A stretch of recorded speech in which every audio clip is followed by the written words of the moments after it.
Zoom, okay. So let's call a meeting to order at 6 o'clock. First item is review and acceptance of the minutes. Did anyone have anything with regard to the minutes, any changes or comments about the minutes? No, they look good to me. So motion to accept the minutes from July 14th. So moved. Second, okay. Next meeting is on the 15th at 6 p.m. on September 15th. Anyone have any issues with September 15th? Today. Yeah, all right. Well, if something comes up, let us know. Correspondence. I got a notice from Peconic Estuary Program that they have committee update meetings on August 20th, if anyone is available for that. I received a request to review a dock repair application. The request was made by Sweet Pea Cove LLC, which is at 51 Nostrand Parkway. Their questions related to the process that's required and how the work was to be performed. I directed them to the town clerk to find out what, if any, paperwork they need. If they needed a contractor to help them figure out what the process would be, how to get the work done, whether they needed paperwork. So I assume that was, I didn't hear anything back, so I assume that's. I actually looked at that for them. Oh, you did? Yeah, it's What's the address? 51 North Park? Bodiano. Not sure which one that is. It's sort of around the corner from Quinnipiac, you know. Oh, right up. It's a old timey, you know, it's a compound down there, similar to Scudder's. Okay. You know, off in Ostron, and they have a giant dock there.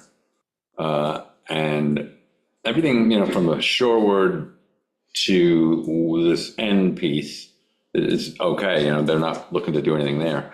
But the end is old time cribbing with rocks in it. The shore end? No, the outboard end. And the cribbing has begun to fail and the rocks are spilling out. Yeah. So that's what their desire is, to fix that, not to expand it or do anything, but just to get the rocks back into the thing and put the cribbing that holds it in place. And I said, you know, I didn't see any giant problem because it was in place in kind. They're not, no expansion, you know, so. Have they sought a contractor or? I don't know. Is that? Have they sought a contract? Haven't called you yet, Jack? I don't know. All right. Okay, well, I guess we'll hear more about that. New shellfish closures were adopted by the DEC. Then some clamming, I guess, right? Outside of it, but yeah. Yeah, Bill, on that note, Yeah. I want to make sure that the town is, when these new closures come out, like they're coming out, we had it happen a couple of years ago. Yeah. We were able to fight 2 out of the 3 closures the last time. The third closure that we did not fight was on the town's fault because they didn't address it. And now we have 2 new ones. While I do agree with the Common Creek closure. That's common sense.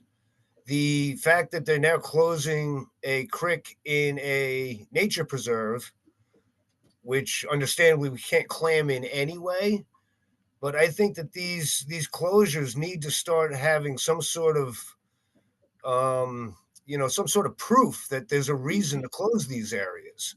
You want a rationale from the DEC? Yeah, it needs to be a rationale and some science behind it.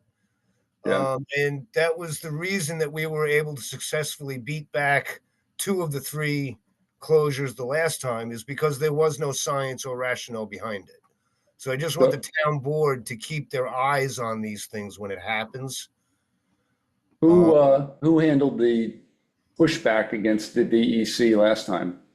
I'm not sure. I believe that Bo was involved to some degree. I think it was probably a town attorney in there. I'm not positive as to who was fighting the last closures. But they should maybe do something as simple as a letter. I don't know where it will get us, but I want the town board to not just take everything that the DEC dishes out, because there's no reason for it, and I just wanted to make that statement. All right, well, Bo is not here tonight, but I'll send an email to him tomorrow and just see how he handled it last time. Bless you. Yeah. Okay. Thank you, Bill. It seemed like there should be somehow there should be a process or some announcement that they're coming out with before they're making these decisions. And so maybe we need to get hooked into that, get on some sort of, whether it's distribution list, or if they're not, then Yeah, let me find out how it was handled last time.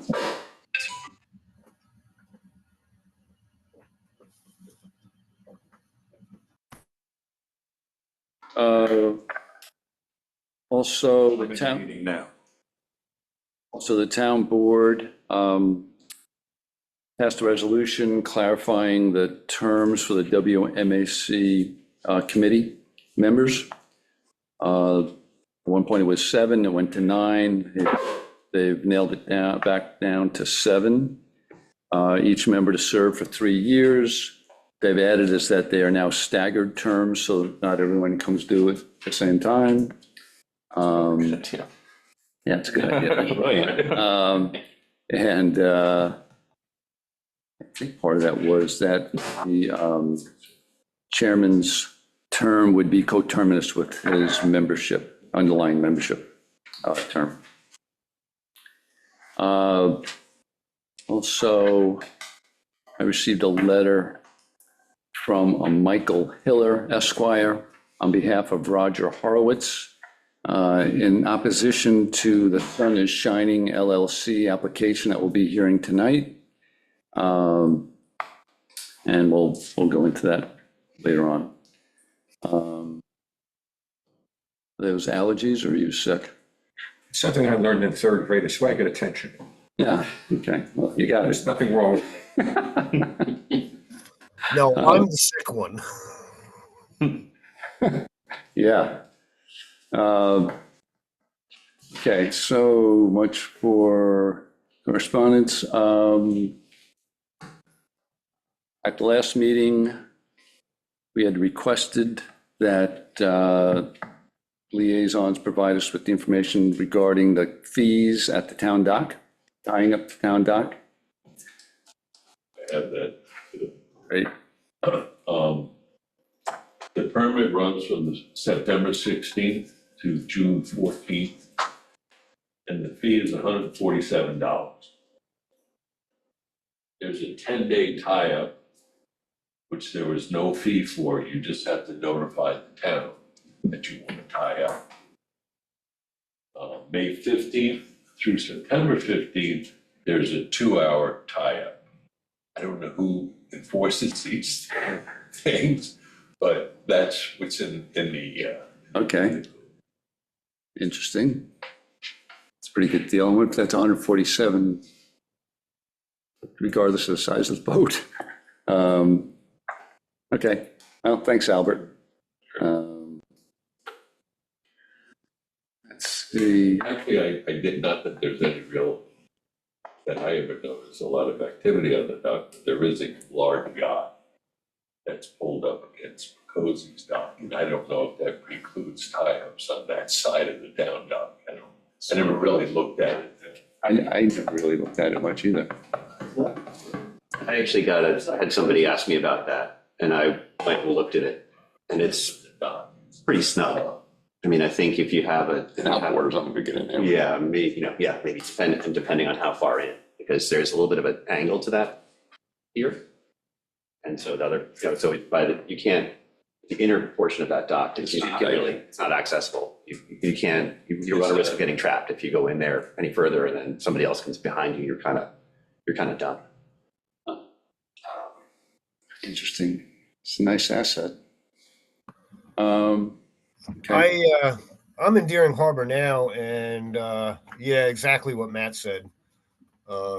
I won't use that side of the town dock because I'm afraid I'll get trapped in there. And it does appear to be a bigger boat than normal. I think last year's boat was smaller, or 2 years ago it was smaller. So it Yeah, I wasn't. think he bought a bigger boat. I think yes, I think that's what happened there. But yeah, it does definitely, the bigger boat does definitely hinder the the use of that dock. I don't know how to address that, but Yeah, it's interesting. Can they tie up further? Water? Yeah. well, I think the fact that the vessel is so wide, I think that it no matter where you put it on that pier, I think it is, it's a hindrance to others. Maybe to get a rental in there early in the season before they move that boat in.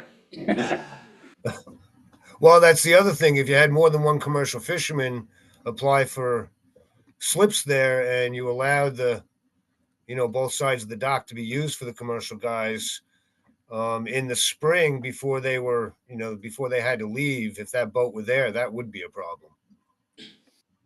Albert, it's $147 for what period of time? September September 6th or 16th. to June 14th. The whole period. Should that be more representative of how much a yearly fee is at the town dock? 16th. So it's the winter. It's the winter period from September. 15th through September. It's $10 a day. No, it's free. No, great. It's free. Just notify the town if you're gonna tie it for 10 days. Yeah, we gotta check this out. Just notify the town you're gonna tie it. So I should get rid of my mooring and just tie it there. Yeah, Come on back. yeah, okay. But that's interesting. Let's look into that. Seems low. I mean, there's all sorts of electronic apps, DocRaw. Yeah. We can easily collect money for this. Yeah. Okay, check it out. What was I? So, Bo's not here, so no briefing by the harbor master. Things I wanted to go over. At the last meeting, we discussed the Royer bulkhead and how the town clerk has been unable to get a complete application in order to issue a permit and put an end to the violation that was created by the installation of a bulkhead without any permits. I spoke with the building department, and they contacted the contractor, who stated that they had hired an expediter to get the information together for the application, but the expediter has failed to perform. So the building department made it clear that they needed to get the information soon, or get an appearance ticket. So within a few days, the contractor provided as-built plans, but the as-built plans don't match the application that was submitted. The as-built plans show that he built 190 linear feet of bulkhead, and the application is for 96 linear feet. So I've asked for a copy of the paperwork they submitted to the DEC, just to see what was on that application, because we still don't have any really clear picture there.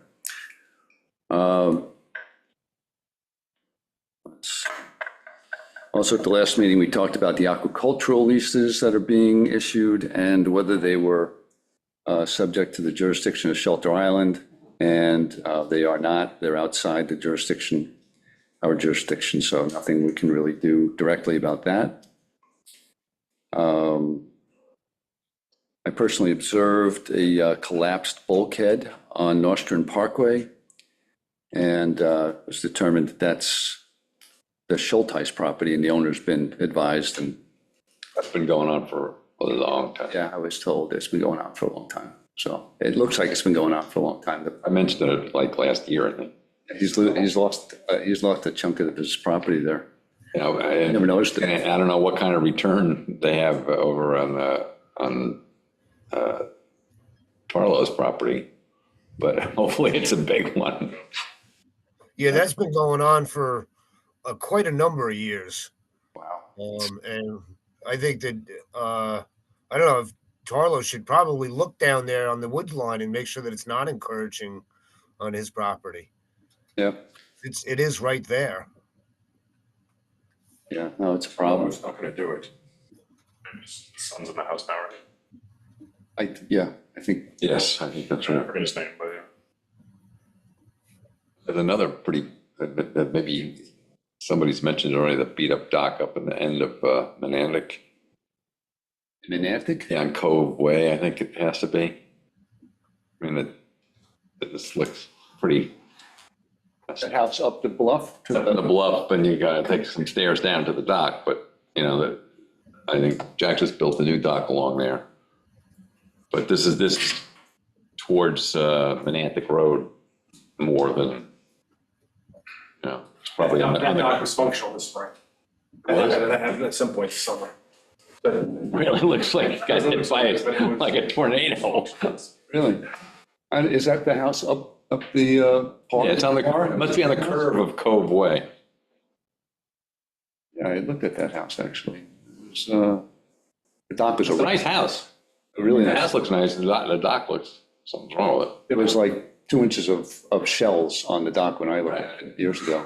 Just from Collapsed under the weight. Oh, really? Yeah. All right. All right, on to applications. So the first one we have listed is Taranto, their bulkhead. It's 90 Gardeners Bay Drive. It says the reset of a rock revetment. Jack, that's you, right?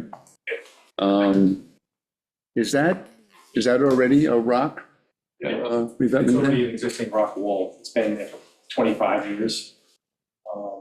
The beach elevation's dropped and the rocks have moved. So the owner wants to reset the rock, gonna drop the basically just drop the elevation of all the rocks.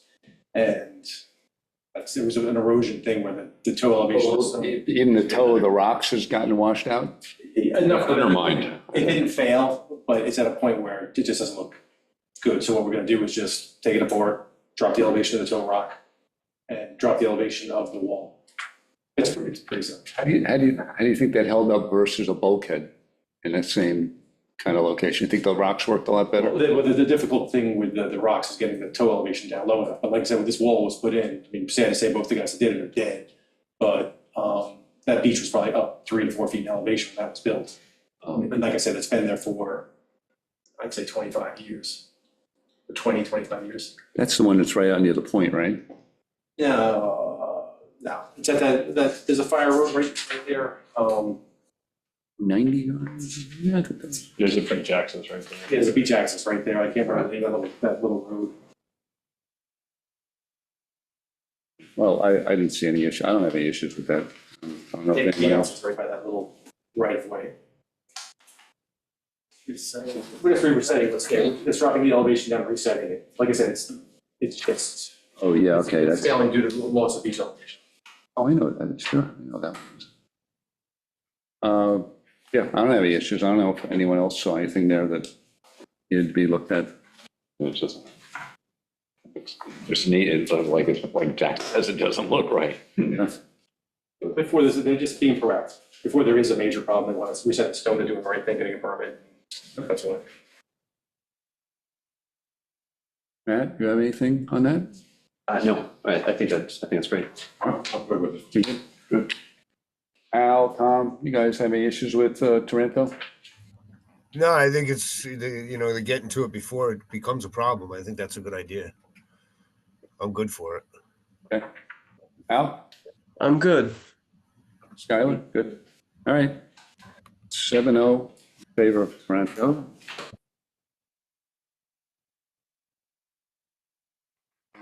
This one is green. This is the one I was thinking about on the point.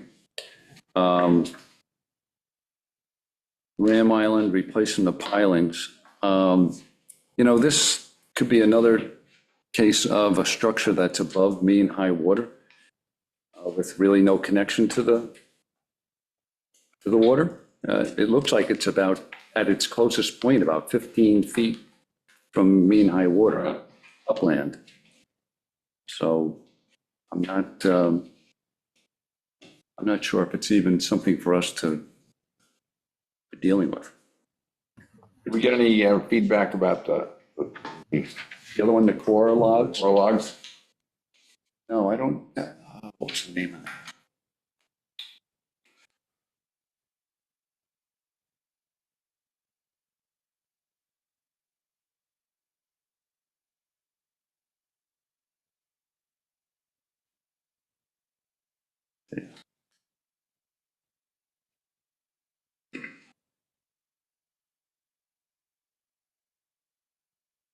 This application does not involve. No. Yeah, no. We said that the core logs didn't involve us either. Before May? It was. I thought it was last month. Is there a particular reason it's, you say a parent high water mark? Versus usual, because usually you mark it as high water mark, or mean high water. We passed a resolution. Okay. All right, so that was, Oh, sorry. Yeah. okay. Was it determined that it was in not our purview to do it? What's that? Because we had kind of kicked it back, as I recall. Yeah, we did. Yeah. Just make a prerequisite that, if the material deteriorates, which is made to do, that they monitor the hardwood stakes. Yeah. I think this one might fall into the same category. This particular application, it's eroded to the point where that, that high tide line has probably changed a little bit. And the water does come up to the bulkhead. Does? And, yeah, it does,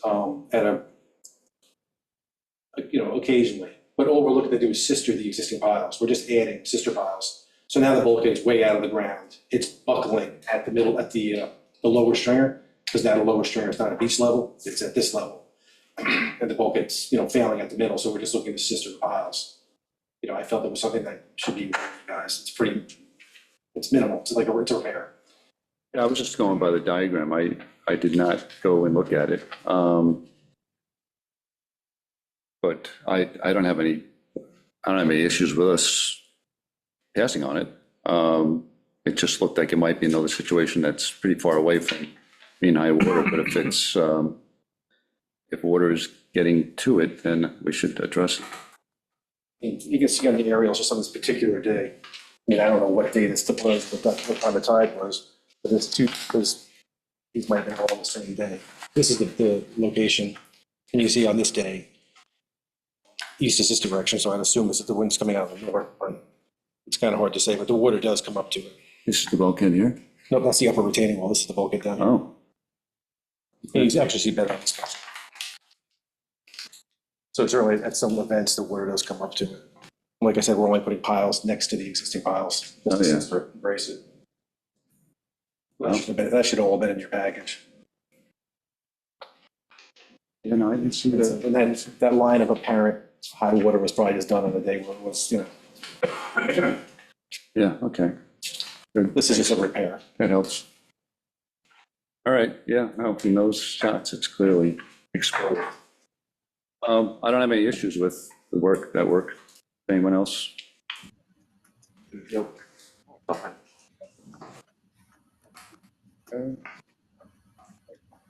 No, I'm good with it. Tom? Good? Al, Yeah, I'm good? good with it. I'm good. Okay. 7-0 on green for approval. The next one is Vitale dock application, also known as Sun is Shining.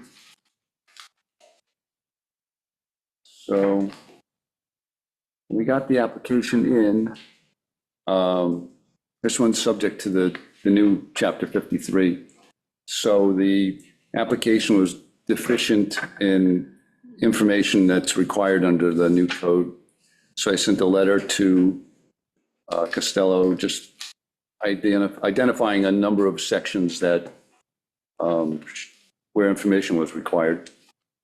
And a lot of that is now part of the application, but there are two major items that were not included. So 53-6, I won't get into all the sub portions, but requires that the property lines be extended out to the end of the dock. And while the property, there's lines extending out to the end of the dock, they don't follow the property lines. They're at different angles completely from the property lines. They really should follow the property line, not run at different angles on the property line. And then there are no measurements indicated at the end of those lines, even though they're incorrect. What what the distance is between the end of the dock and the setback property line. I don't know, Sheet 5 shows it. five Yeah, has the site plan. But it's not from the property line extended, is it? Well, yeah, with the angle being, if the hang, but from the float out, it's shown sheet 5 to the property line. Anyway, Oh, you got it? yeah, like we see here and here. It's not on the previous page. And still the property line. Well, that's a different, right, but Right. And those measurements, yeah, which I got off of, 15.9 to 20.3. So you have those distances there.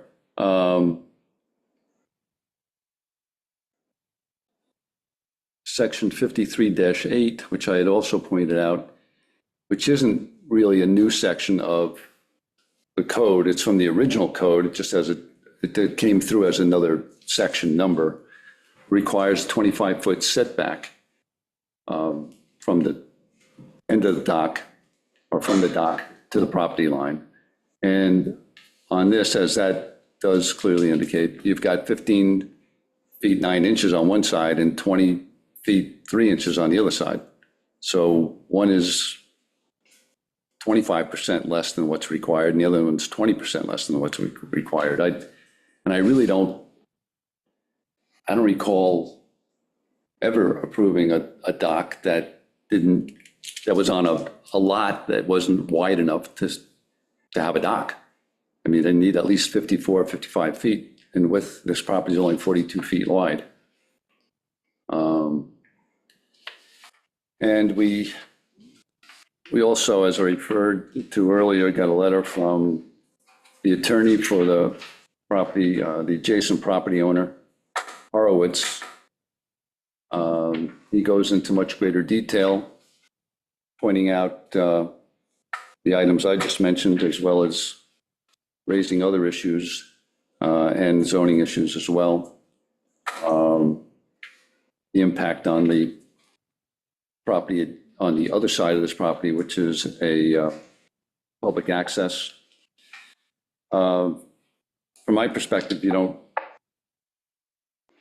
we don't even need to get into the details of that attorney's letter. I think just on its face that it shouldn't be approved. So this is a pre-existing non-conforming lot.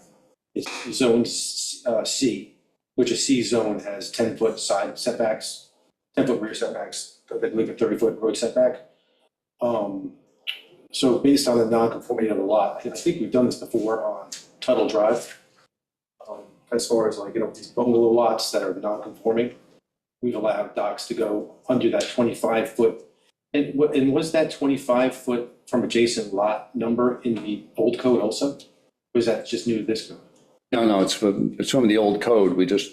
So what we would be looking to do is to look for a leniency to that aspect of the code, if that is what it is. I mean, I can check into the history of other docks that we've done and seek leniency to that 25 feet, which has been approved by this board. But I mean, what I'm going to suggest doing is tabling this application. Of course, I want to hear the rest of what you have to say, Bill, as far as what other information you want with this application. But like I said, I think I've been granted leniency as far as that setback goes, because, generally speaking, with the dock applications, we adhere to the building code setbacks. Whether, if it's a double A, or in this particular case, it's a C, 10 and 10 and 30. But like I said, I'd like to see what, I want to, like, if I have to go back to the table on this application, I'd like to hear what else you'd like done. one thing in favor of this application, if you straighten out the one property line to the guy who wrote the letter, you actually are further, you get more of a setback. Yeah. Right. I'm not sure how much more, but It looks like a few feet. might be a few feet. It's more like a foot or two. Just the way I ran the lines, but anyway. Right. On the other side, of course, is the town landing, but there's, the neighbor's dock is pretty far over. When you go look, if you go to look at this thing, which The one, One Horowitz south here. is south? Yeah.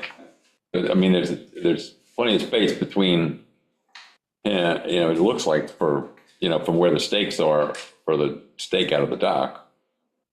And then if you look at the end of the town landing, I mean, there's really a couple of pulley lines there and that's it. And in your packet, there should be. And there's no problem going across. There seems to be plenty of space going across, obviously, there. In your packet, there should be drone photos. I don't know if you guys got them. Should have those, but I can pass this around so you can see that the actual amount of area. Like I said, I don't think it's going to get matched on this tonight, but you can see as far as this pier line goes, I mean, this is a situation where, like if you're the other way, it doesn't work out for you, but this is so far back. I mean, as far as the pier line goes, we're not really, this is the only copy I have, so. If you want to, Yeah. you guys can see. Yeah, no, I get it. You get it. I don't know, Matt and Mark want to take a look at that, but you can see this is a situation where we're way back inside, so it kind of works out better. Anyway, sometimes it doesn't work out. Excuse me, Bill, are you taking any public comment? Eventually. Yeah. I also want to hear from, I think Mr. Horowitz is on, See my next door neighbor. I mean, not Horowitz, Luke, yeah. And it's much too close. Yeah, I'm on if you want to hear. It's really a problem. It basically renders the sons of the gospel not usable if our neighbor gets there first on his side.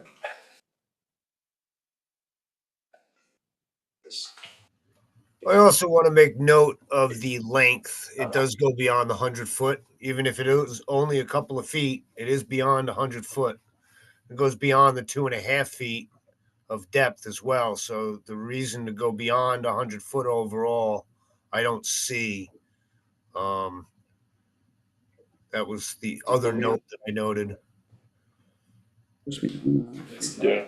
Under 100. I think, like I said, if you just add everything up, it adds up to more than 100, but the ramp obviously sits on the floor, right? For mean high water? High. It's delineated, the overall length is delineated from high tide.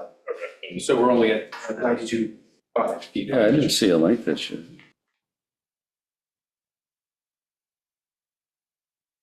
Yeah, if you add up the overall length of the construction that happened there from the bulkhead out, you can see that it's like 102 or 103 feet. Yeah, the overall length of the.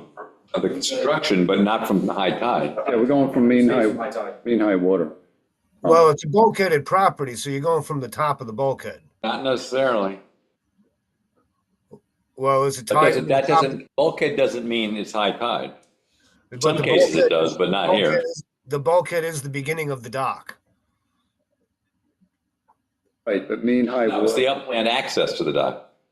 Yeah, it's the beginning of the dock.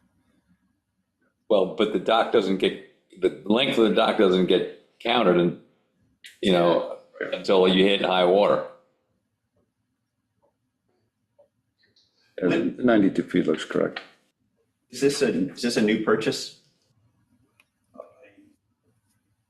I think it transferred somewhere a while Yeah, back. okay, yeah, so I mean, you mentioned it's like, it's an old, old lot. And so I'm just wondering if they've had it a long time, or was this something they purchased? No, they've had it for this, I don't know when they bought it, but it didn't happen yesterday.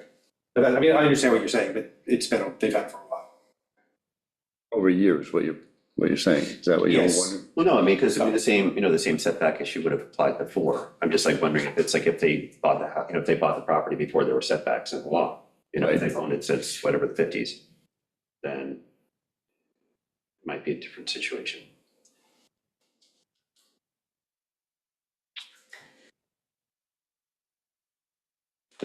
Is there anything you want me to put on my punch list, Bill, that needs? The other items I mentioned in the letter, the staking that hadn't been done was done. Notice to property owners will be done. That's down the road if it's necessary before hearing. The diagram I was looking for the 15% rule, you've provided that, so that's good. So no, the other items I pointed out are there. It's just the main issue was the setback. Lot. Probably not a lot for steel. Yeah, John, you, John Needham. So the comment I wanted to make was that 25-foot setback is not an arbitrary number. There was a lot of consideration that went into that part of the code. It had to do with the 10-foot C-zone building setback. That was not appropriate for docks. The other reason behind this was there were places on the island where there were 50-foot lots in sequence. And if each one of those was allowed a dock, that would be terrible. It'd be congestion that is unheard of anywhere else on the island. So that is not an arbitrary number. A lot of consideration went into that. And Bill, I agree with you. In my history of knowing about this committee, even from before I was on it, there was never any relief given to setbacks. thanks, John. If you ignore this setback, we know what the story is. Yep. I know, Jack will be back and he'll say, well, once before you gave me. I also think that setting a new precedence on after getting rid of all the old precedences would be a very bad start for this new code. Agree. Did Mr. Kushner or Mr. Horowitz want to speak up at all, or we're fine? Yeah, I would like to speak up if possible. Yeah. Well, Floor is first of all, I yours. just want to thank you guys for taking a lot of time. Let me start my video here. I first off just want to thank you guys for taking your time to discuss this application at length and for reading my letter, whoever has. But as I did mention in my letter in 53-8, there was a 25 feet setback requirement that this application clearly does not meet, and which is the main basis for our letter to the chairman as well to the council at this time. It's not within 25 feet to the adjacent lot owner, which is my client, Roger Horowitz. Additionally, it's not within 25 feet of the town landing, which we believe is an adjacent lot. So even in the event, if Sun is Shining LLC moves the dock closer to the town landing, again, it would be within 25 feet of that town landing. And there's a portion of my letter that talks about the nonconformity that one of the gentlemen here brought up. In the event that the town landing is not considered an adjacent lot, but rather a public street, the setback requirements would apply as they are to the principal dwelling on that lot. So, for example, if the principal dwelling on that lot is abutted by two streets, one of which being South Midway and then one of which being this town landing, then the setback requirements for the principal dwelling must be met.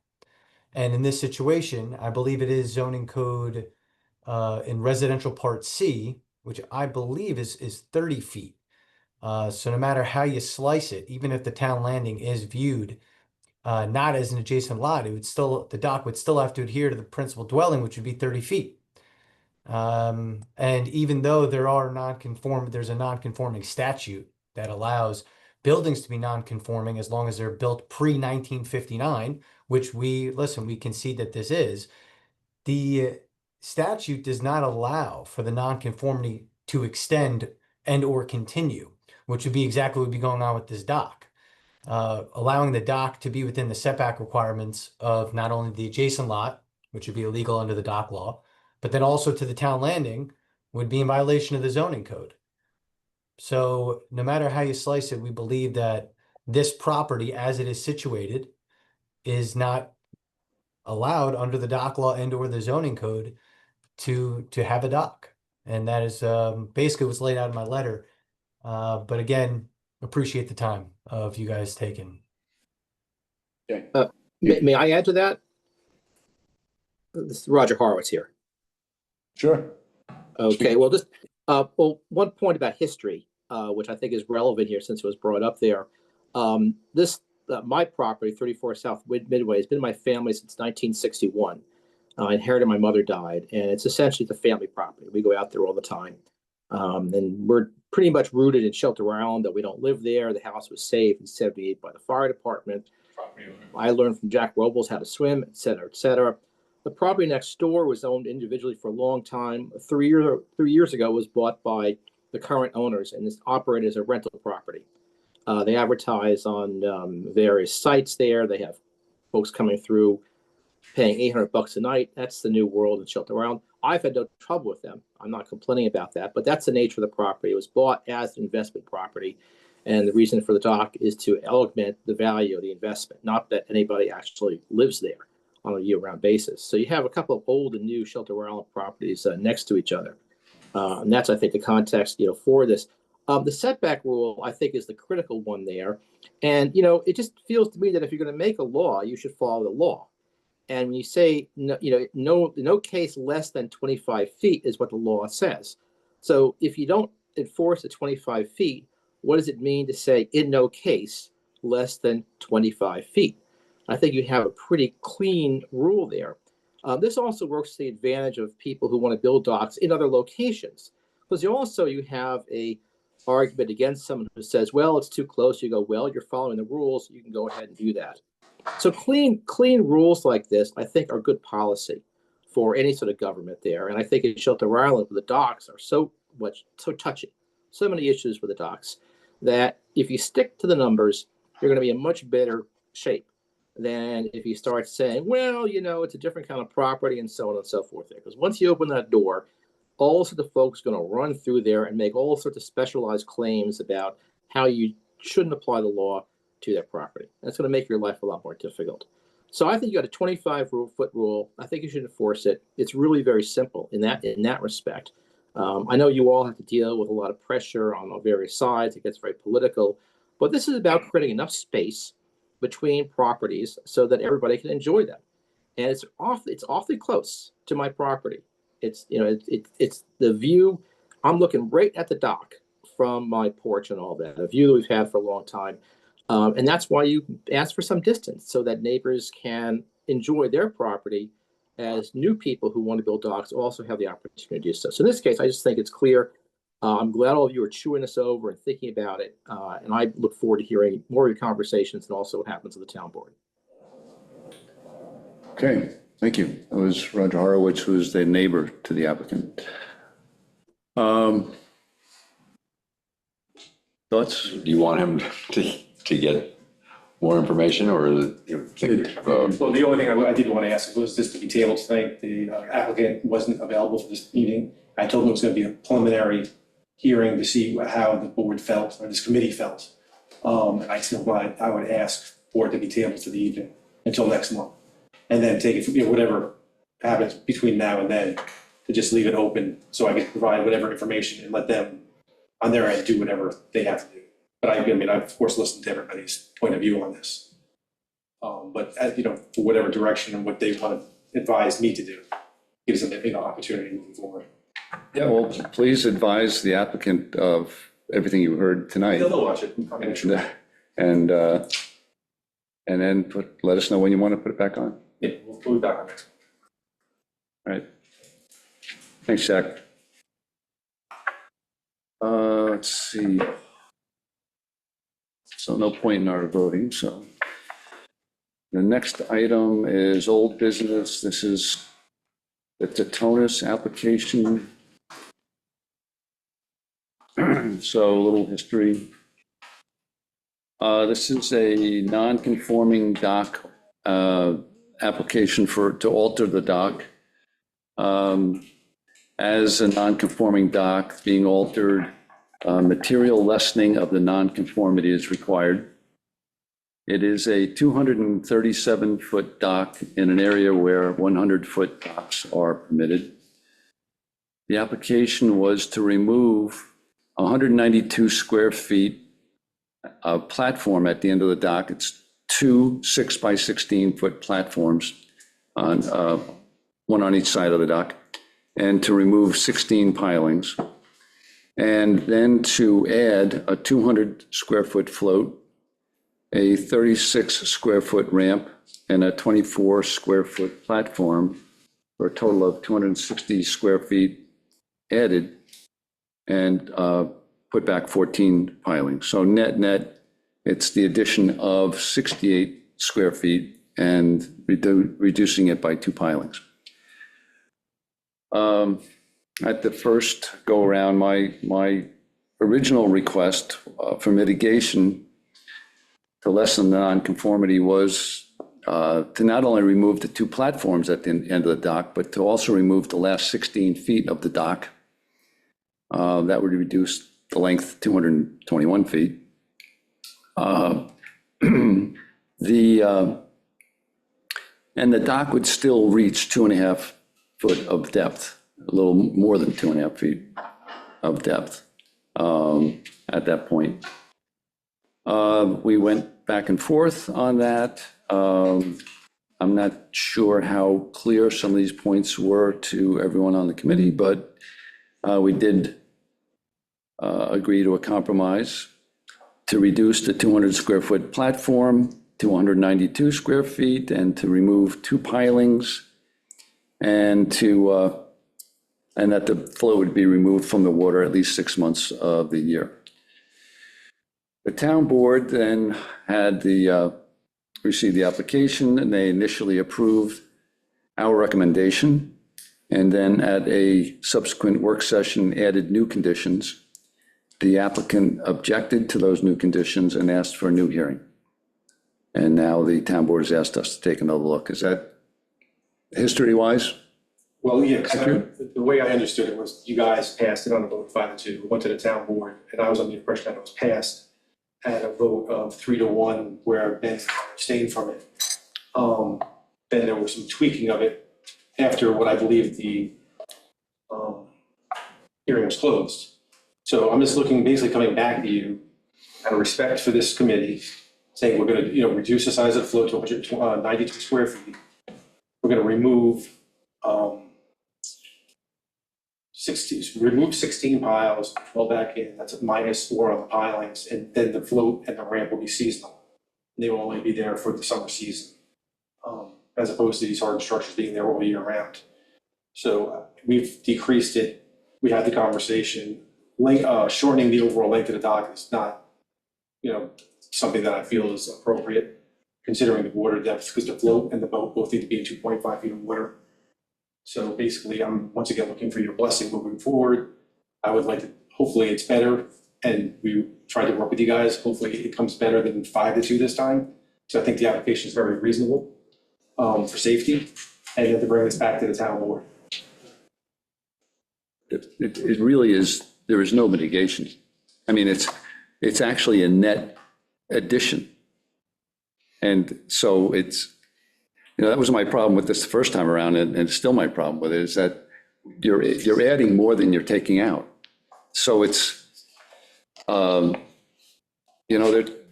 think their option is either leave it as it is or mitigate as required under the code. I mean, this dock it's not, a 150-foot dock and a 100-foot dock area. It's a 237-foot dock. It's a huge dock.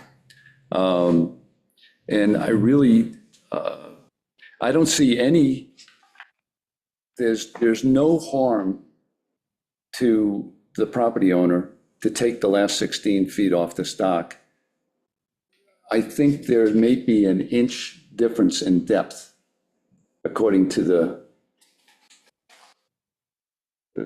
survey, if you took the last 16 feet off. And even if you ran the float, had to move the float back 16 feet, your float would still be in 2.5 feet of water. You might have to shorten the float from 40 feet to 35 feet. But that's just a little bit shorter than what you've already agreed to. So I think this requires further mitigation. At the prior, sorry. Yeah, no, fine. At the prior meeting, we went back and forth a bit about this application. I apologize to you and the committee. I wasn't clear, I guess, about the portion of the law that I was talking about, this being a violation of, sort of like, and the mitigation being, not even a mitigation, but making it worse. And that's C3 for the total linear length of the dock. So we're talking about sort of 237-foot length of the dock. But as far as I'm aware, this would have a 150-foot total linear length issue. And rather than mitigating that overall length exceedance, it's adding, I don't know, I think I said, between, depending on how you interpret it, 54 to 60 feet beyond, because you have the existing fixed length of the dock. But now you're adding in the whole floating length plus the ramp plus the platform on top of the length of the dock. The float is going alongside the dock. It's not increasing the overall length. It is absolutely increasing the length of the dock. The way the code reads, the linear measurement of the dock takes in all the length of the dock, not its length out into the waterway, but the entire length of the dock. You measure each, it's. Exactly. What? It's the fixed Yeah. length plus ramps, And plus floats. Yeah, but if the dock isn't extending out any further, What code was that? Number? C3. It's very I straightforward. guess my question here is, I thought we passed this, recommended to the town to approve it. The town board, to my knowledge, approved it, and reported back to us by the liaison that it was approved. And how are we back here? Is this the best 2 out of 3, or? No, that's why I went through the history. Because at a work session, the town board had added additional conditions. They didn't feel that we required enough mitigation, so they added additional conditions, and the applicant objected to that and asked for a new hearing. But then, I'm a little confused. Was the hearing closed when this further mitigation was added on? Because I was under the impression that once it was voted upon, it was closed. Like I said, you guys voted on it 5-2. I understand Matt and Bill had their problems. I feel that the mitigation is fair, because it's become seasonal and it's gone for half the year. Float, the ramp, they're gone, for half the year. So I think that's fair mitigation for this major square footage that we're discussing being gone for the year. But I was under the impression that this had gone to the town council and was over. And then whatever additional mitigation was requested was after the hearing had been closed. So I'm a little confused about the protocol of how why we're back here again. It sounds like your client asked to reopen the hearing, which is why we're here. Because all this happened after the town board. And out of respect for you, I said, let's go back. And they said, well, actually Al asked if this came back to you. And we all tried to play nice and be in agreement.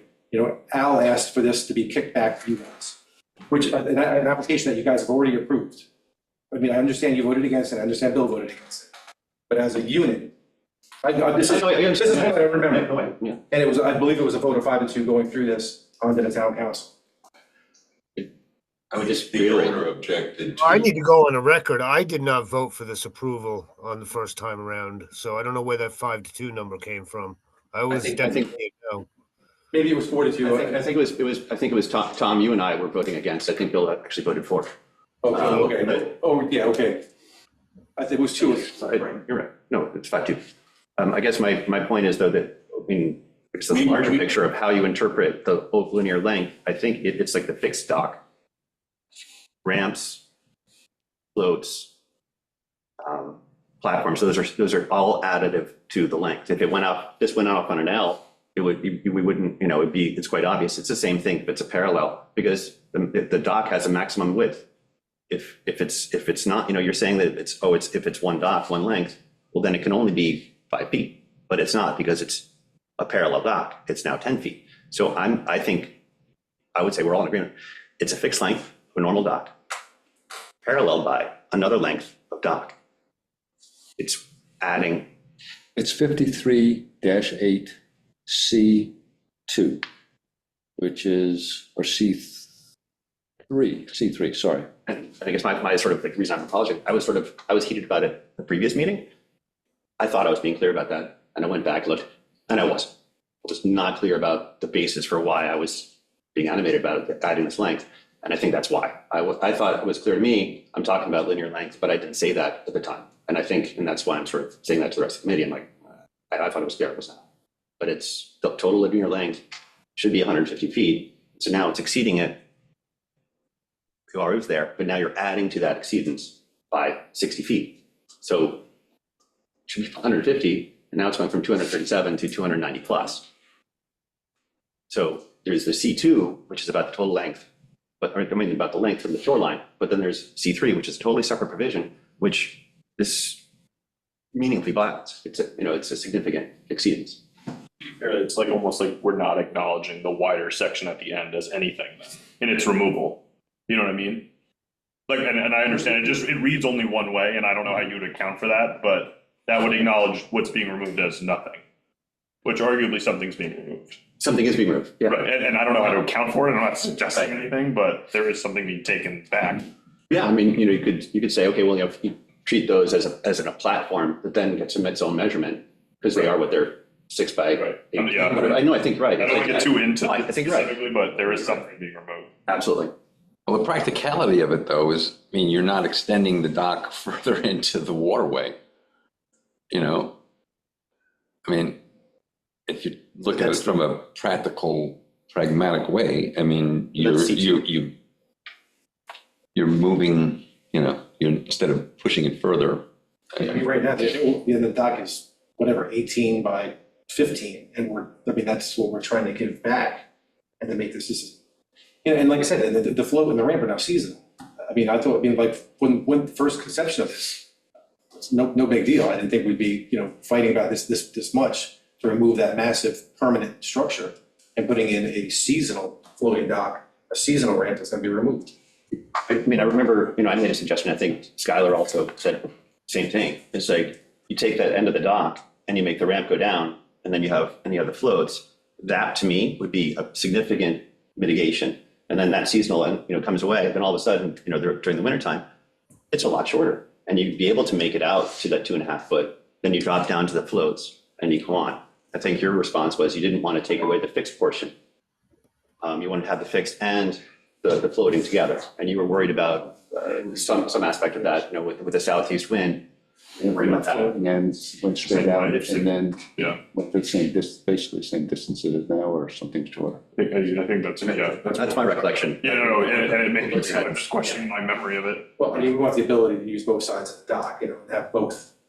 You know what I'm saying? Have the stationary dock on one side, and have the ability for older people to access the boat down the floating ramp. You'd still have that. In fact, you'd have the fixed dock, You have two sides. and then you'd have 2 sides on the fixed and 2 sides on the floating. You'd have more than you do now under your plan. Under your plan, you only have access to 1 side of the floating dock. Right. Under their idea, you'd have 2 sides of floating dock. I think we may have agreed that would be harder. So if this is the total fixed dock, Yep. we're talking about, say, cut it off at some point, have a ramp down to the float. Marvelous. So you have this side and this side, and then you have this side and this side. The way you run it this way, you only have access to 1 side of the floating dock and 1 side of the, But this is, I'm talking about the water, that being out here. You know what I'm saying? That like the way we have the end of the dock now, he has a place for a boat here and a place for the boat here on the float. You know what I'm saying? So I mean, you saw the way the plan is. Yeah. The dock is out here, he can lay his boat here, and then you get the platform, the ramp, and then the float. So he has the ability to use both sides of the dock, the stationary side and the float side. but he has that. The one argument we had against this was, I think, how it would fare in weather would be a lot harder to.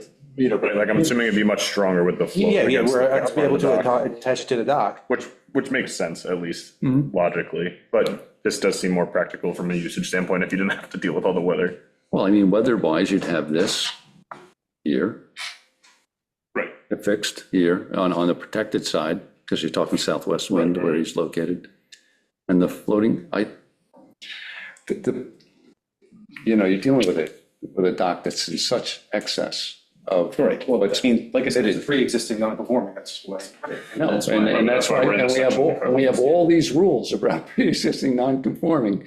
And it really, I think my suggestion, and of course, I think mine's the best, but my suggestion is just taking off 16 feet. I mean, it's really not a big ask. And you still have everything else that you're requesting. You've got your float, you've got your 2.5 feet of depth.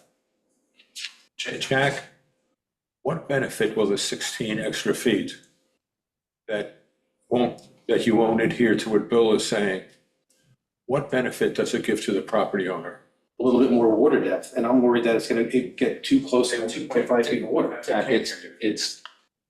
it goes from 2.9 to 2.8 and a half. But if we cut that 16 feet off, then the floating dock, Floating dock, it's not gonna be in enough water depth. floating dock will start at 2.5 feet and run out to 2. No, it goes the other way. No, the floating dock goes out, the dock goes, the dock runs out, right? Hey, the dock runs out. So the dock runs all the way to the same depth, to the 2 The same thing. 8 with the feet. next part. yeah. You lose an inch or two, really. You know, the whole purpose of what the guy's trying to do is make it safer to get on and off of his boat. And he has that And, with the floating dock. and You saying to cut this back? we've done the exact same thing before Right. for other people. As people get older, it gets Back. harder and harder to get on a Then boat from a This is stationary 40 dock. feet, take it back to 35 feet, which here, just gives you the numbers better. I just failed to understand if we're talking about a dock that's already substantially exceeding the numbers that we have by, not an insignificant amount. I measured Why we this, can't hold what's in. it's out, If and you have your cut off the fixed float right where the platform. 35-foot goes down to the float. float, you would have, That float, as marked on this. The float can't, this is a 2.5 contour. plan, Is Can't be fully, the float inward of is this. fully in 2.5 feet of water or more. The float can't go inshore of this at You just all. go out and do a It has to job. be out past this. oh, this line, It's all there. so I don't understand. it starts here. It's like the difference of a few feet. Seems to me kind of, Yeah, you could have a there you go, you can have that floating dock right there. 30, that would be, I think I came up with 35 feet here, but you're close to a 35-foot float. Maybe 33 foot, Wow. 34 foot? You just make it right, on this whole tip of the existing dock is eliminated, well, then you have this, and you're right there, it's in the, Let me look and see how much of that. it's in 2.5 feet water. I mean, Exactly, yeah. And it's already And then if funded- you cut that it's already- off, it's the same I hate length. to beat a dead horse, but it's already. was this approved at all? Was this approved or wasn't approved? What do Why, I? in fact, it's back in front of us. Because it's like, The point is, the hearing was closed, the town board discussed this application and reduced it. And then the owner had a problem with that, and he wanted to contest it, so he said, send it back to the WMAC for consideration. But after the hearing was closed, how did the town board establish that this thing could be reduced even further than what the WMAC had approved, and then after the hearing was closed? Because we discussed it, Jack, you were at the meeting, we talked about a reduction in the dock further than what was agreed upon by the WMAC. That's the town board's purview. Mr. Titonis, the applicant, objected to what was done, so it came back to you guys for consideration. Okay, I guess the way it was reported to us was that, the town board passed it and it was a done deal. That's the way it had been reported to I us. think we should focus on the Who application. reported that to you? I think you did.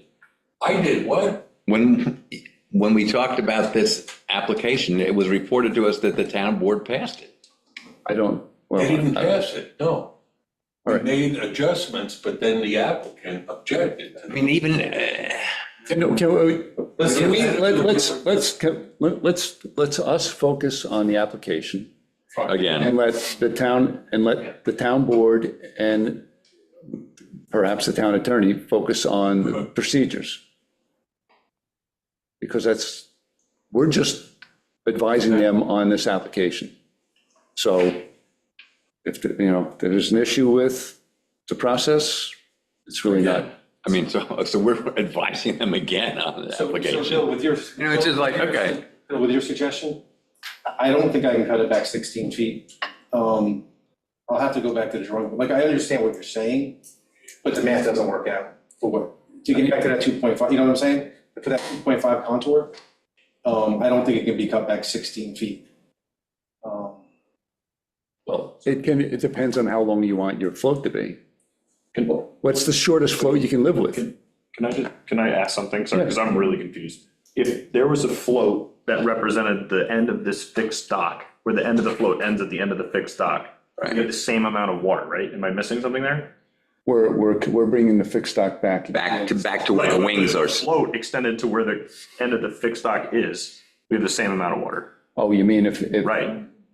So you have a floating dock, you You have the mean the same one, length you're dock. talking about different, you're talking about the other plan. You're talking about the plan that Bill was talking about. Yeah, like that plan seems to work for everyone. Am I missing something there? No, let me do this. Well, I mean, Concession on the width, you're getting a floating dock, it's seasonal, so if there's any value to that, however we value that, I don't know, we know how to value that. Yeah, I You're getting an know. overall shortened fixed length dock. So Bill, with your suggestion, like I said, I mean, we've already gone through this committee. But I think I got to appease the town council. You know, so why don't, I understand what you're saying, but I do have to go back to my, I can't horse trade this at this moment. And that's the You know, I do discussion we have to- had 2 meetings ago, right? Yeah, We had the so- same kind of, yeah. So there's really, I understand and I respect what you're saying. I really got to go back to the applicant with this and have a conversation. So like I said, the biggest problem is that this particular committee has already passed this. You know, as it was, whoever voted which way, just whatever the vote was, 4-2 or whatever, it was passed by this committee. So, but moving and keeping the town board happy, I've got to discuss this with the applicant, what direction we're going to go with this one also. Advise the town board. I The understand. town board, to kick back, your client asked for a rehearing. So now we're rehearing it on behalf of your client. Yeah, but and not the town board. not to get caught up in the, like I said, the process. I mean, So all I can do is, there's not much I can really do right at this moment, besides bring back what your thoughts are. so you know the structure I'm talking about, Yes. and it's probably going to require a shorter float. You were down to 38 feet before, but it may be And that was to 35. that was to match the amount of square footage we were taking off the end of the dock. And like I said, I don't want to like go back to beating a dead horse.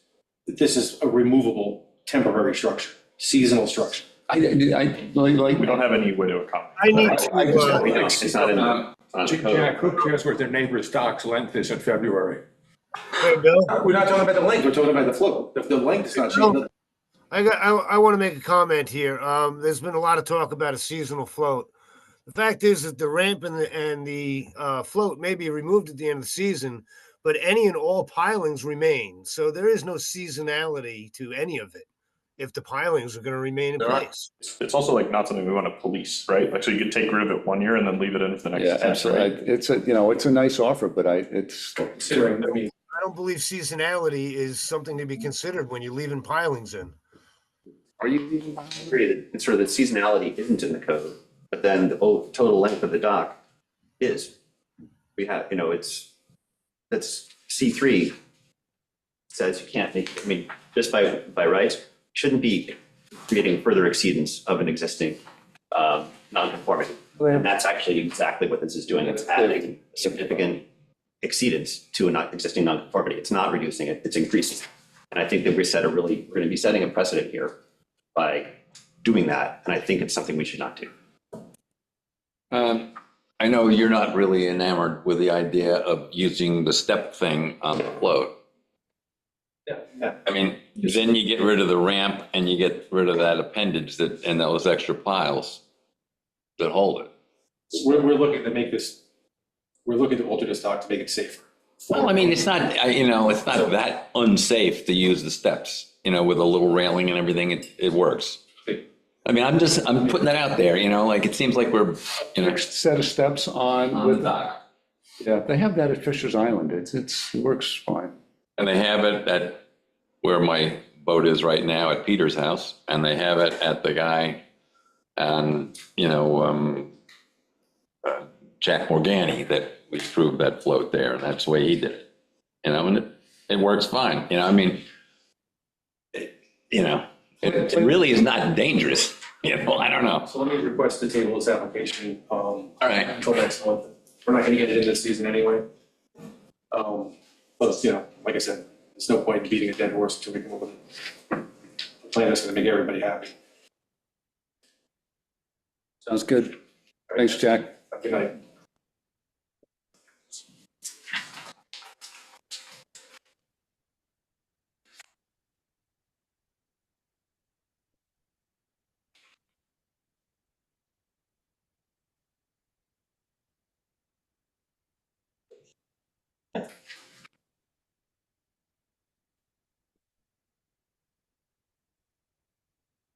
All right. So.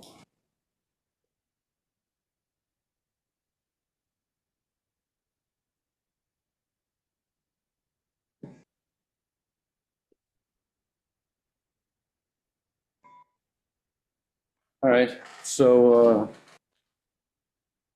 other business. See if we can knock these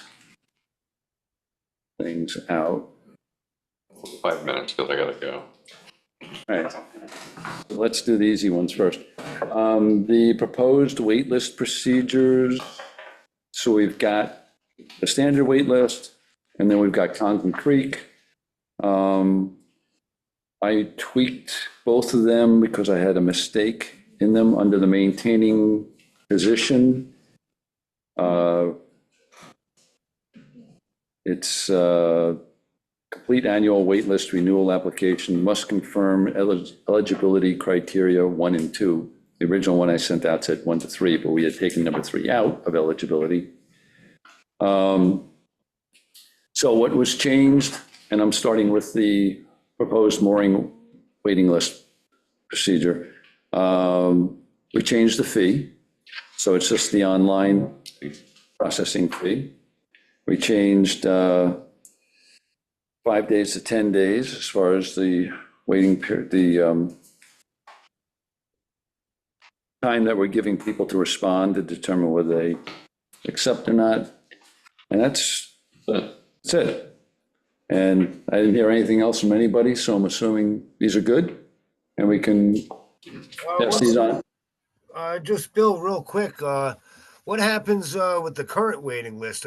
Is this just going to be a race to fill out the form on online moorings, or is there going to be some sort of old list, give these people, they've been on it, give them a priority, or would the rollout just be the first one to the online mooring wins? Oh, I mean, they're already on the list. They have to pay every year, or some, in some cases, they have to pay every year. It depends where they, in Deering Harbor. Talking about a waiting list, though, there's no paying for a waiting list now, but there is. Oh, yes, there is. Oh, we pay to be on a waiting list? For a Deering Harbor mooring, you do. Oh, really? I was not aware of that. What's the amount, Jim? $20. That's the only time that we charge for a waiting list? As far as I know, Really? I thought getting, doing the online thing was a lot fairer than. Yeah, no, I agree. It is. Yeah, I'm just wondering whether the old list will continue through so that people aren't left out. Well, they have the opportunity to do it. I mean, I don't think it's. I think that you can give a grace period of whatever. I mean, but just like when sometimes if they didn't get their $20, they might send you a reminder. Uh-huh. In the preamble here, it says, I'm not sure if I understand your question, but it says all residents on the current wait list will maintain their current position on the new wait list. Oh, okay. I'm sorry. I didn't see that. My apologies. Yeah, it's in the preamble, so. Oh, okay, great. I'm sorry. All right, so that's good. Everybody, we good with this? Yeah. Anybody got a problem? Mhm. All right, then Conklin Creek waiting list procedure, basically the same thing. We changed the fee. I also made a little change there as far as must confirm eligibility criteria. There is only one thing, you have to be a resident. Change to 10 days. The difference here is that you go to the end of the list. You deny. And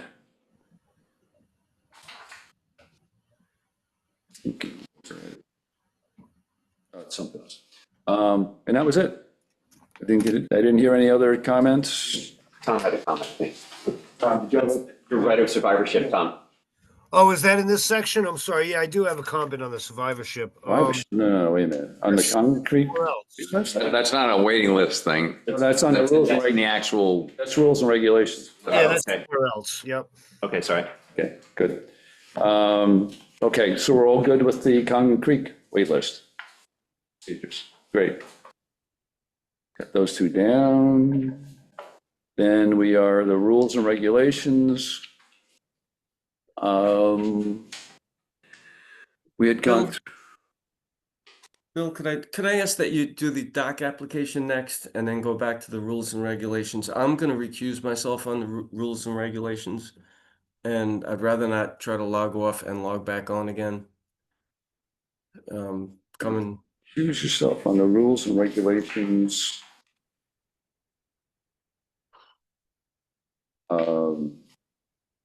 For the Congan Creek dock permit rules and regulations? all of them. I've had a financial relationship with all of those docks, with the docks in each of the three creeks.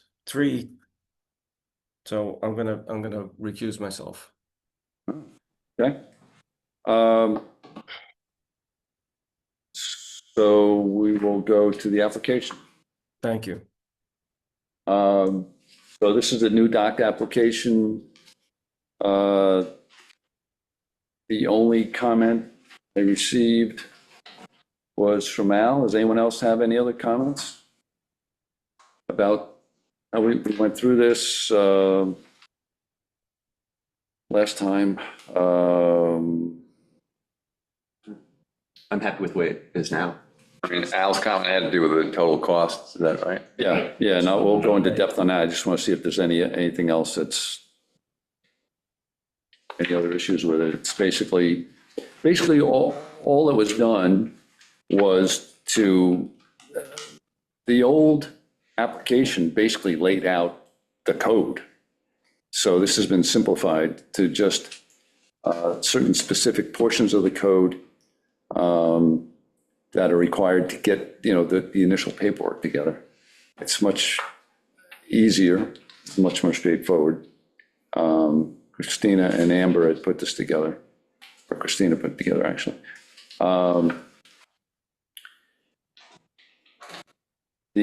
So Al's point on this fairly new edition of total cost of work, he sent a memo out. I assume everybody saw it. Whatever. I would like to have gotten some of that feedback earlier, but we got it now. And has everyone read Al's points? My response to that, or my feeling about requiring the cost of work, is it's good information for the town to have in order to gauge the extent of projects and levels of capital improvement on properties. But more importantly, the thing I would like to create is sort of a resource or a reference for the cost of dock repairs. Because, the permit says you only have to have a permit if it's greater than $10,000. And you see dock work going on, and you're wondering, is that a $10,000 job? Is that a $5,000 job? What is that? It would be good to know that that kind of project is typically a $10,000 project, or a $15,000 or $20,000 project. Otherwise, you're sort of in the dark about what's going on out there. I mean, it fits into the way the building permits are. I mean, they ask you for the total cost of the project before you get the permit. I mean, I think it sort of keeps things in line, so that they, everything is the same. Why would this be any different than building a house? And I don't see it's absolutely no burden on someone to write down the number. I mean, it doesn't have to be exact, it's. No, I mean, the house thing isn't exact either, but it gives them a yardstick as the. Yeah, So and let me ask you this. All right, the town submits the most applications for repairs, replacements of docks and bulkheads. If they have to put a number down, how are they going to get a fair bid? You know, they put the jobs out to bid, and as well as a lot of private people. So, you know, this doesn't benefit the town, it hurts the town, and it can hurt getting a fair. Usually you The get the town getting permit a fair bid. when, you know, you've gotten a price pretty much already. You know, otherwise, you might not be able to do the project if you, well, I don't know, usually, not really following that, Al, not really following your, fortunately, I gotta go, but. I'm not really, so you're saying the town, Well, no, I'm good with it the way it is. good with, And the other one too, the last one. By James. thanks, James. You're saying that when the town makes an application to repair a bulkhead or a dock Right. or whatever, Right. You're asking them to put down the price or put down a figure. From the town And then, themselves as and well. then it's being sent out to bid. And then it's, so there's already, you've already put a baseline or assuming, or what the budget is for that particular project. they could put down ten to $20,000, and then once they get the bids back and they pick a number, they fill in the actual number. When we get the But document, the they were application already is, filled the out by application by is already out there. contractor. We're getting the documents, they've already got the contractor.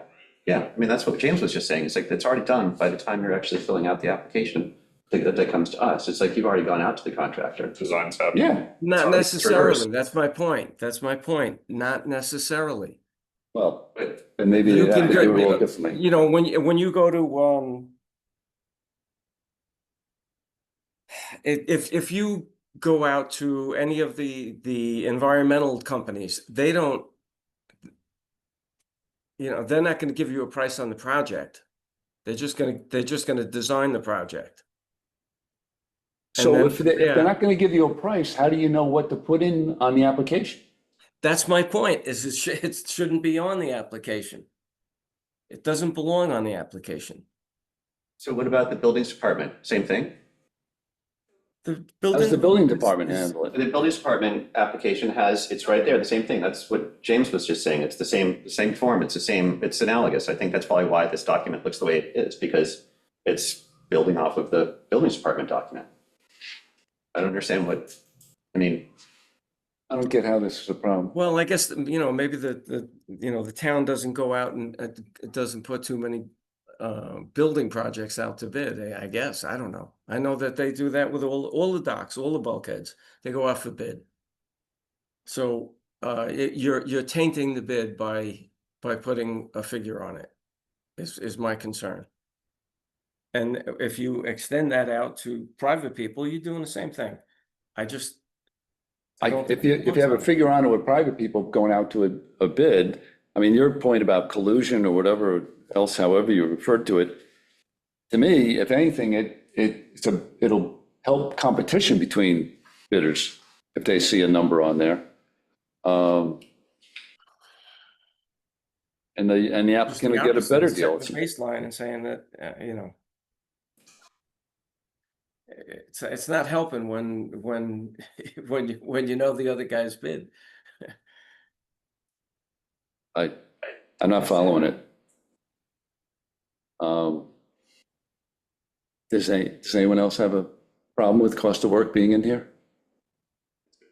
Do you have a problem?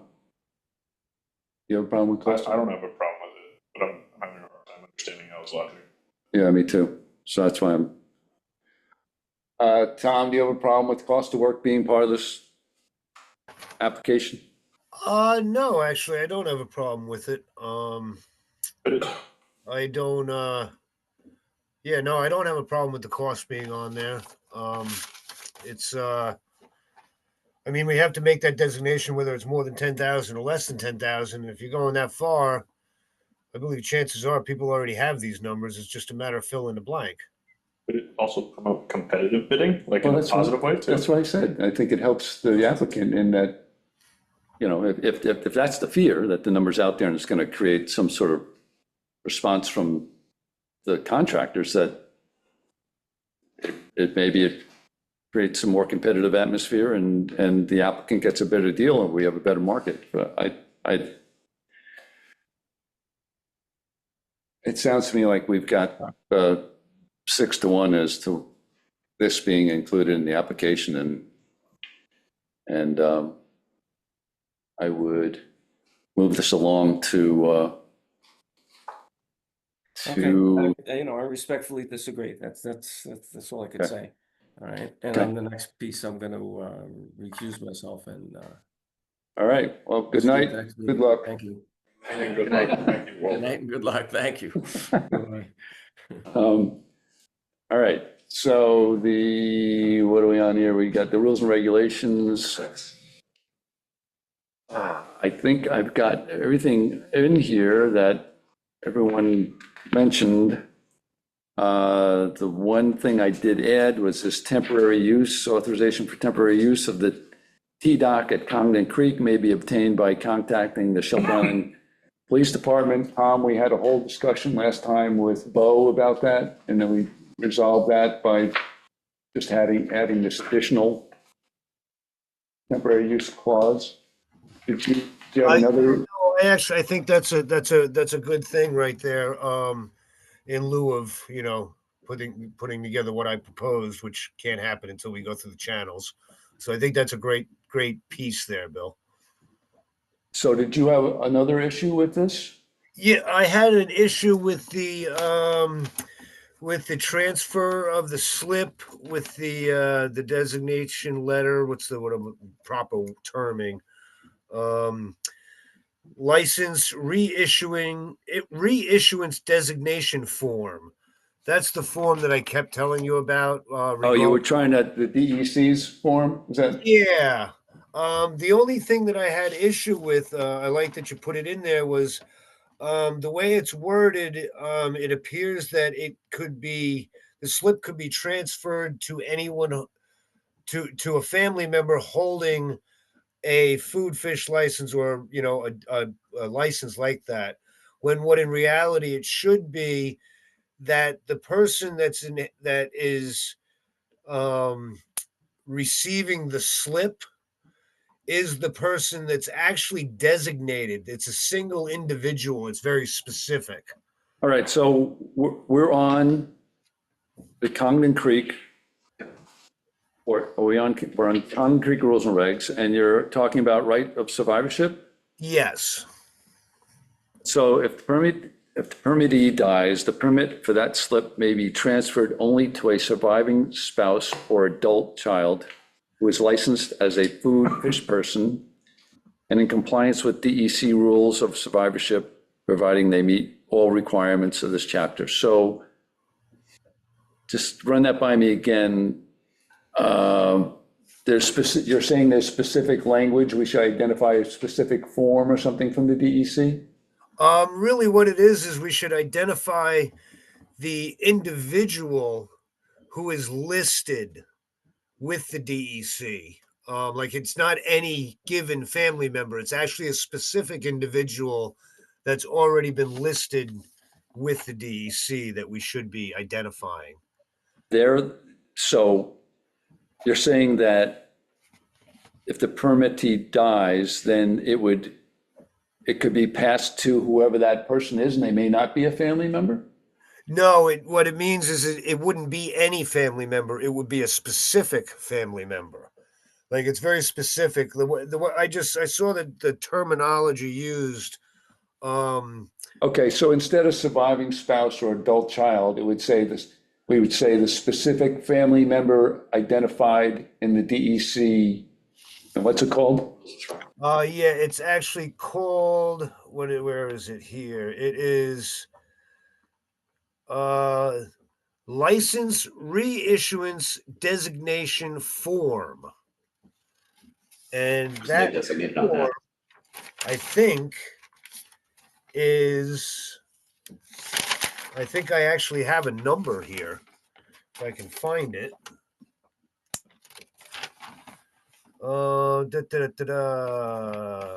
Form designation of recipient. Okay, so this form doesn't have an actual number on it.